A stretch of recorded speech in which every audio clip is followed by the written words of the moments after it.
প্রিয় বাংতান, বাংলাদেশ থেকে লিখছি। পৃথিবীর গোলক ধাঁধায় নিজেকে হারিয়ে যখন বাঁচার কারণ খুঁজছিলাম, তখনই এসেছেন জীবনে। কিম নামজন ধরা দিয়েছেন কথার জাদুকর হয়ে। তার প্রতিটি বাক্য যেন বর্ষার প্রথম বৃষ্টি, শীতল করে তোলে হৃদয়কে, বাঁচতে শেখায় আরেকটু বেশি। কিম সকজিন যেন 15 চন্দ্র ঠিক হিমাংশু চাঁদ আমার, অন্ধকার জীবনে জ্যোৎস্না ছড়িয়ে যান। আরও বেশি ভালোবাসতে শিখি নিজেকে কেবল তাকে দেখেই। মিন সোগা ঠিক যেন মেঘে ঢাকা কেউ ক্রাডঙের চূড়া, রহস্যময় সৌন্দর্যে ভরা। তার বজ্রপাতের মতো তীক্ষ্ণ শব্দ অদ্ভুত শক্তির সঞ্চয় করে এই ভাঙাচোরা মনে। তিনিই সাহস, যে হোপ, যার নামের শুরুতেই হোপ, আশা।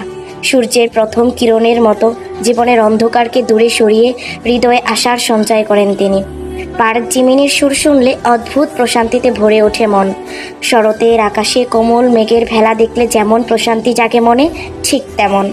কিম তেহওয়াং, তার গভীর সুর যেন হৃদয়ের সমস্ত সংশয় দূরে ঠেলে নিজেকে নিজের মুখোমুখি হতে শেখায়। হাত ধরে দাঁড় করায় নিজেকে নিজের সামনে।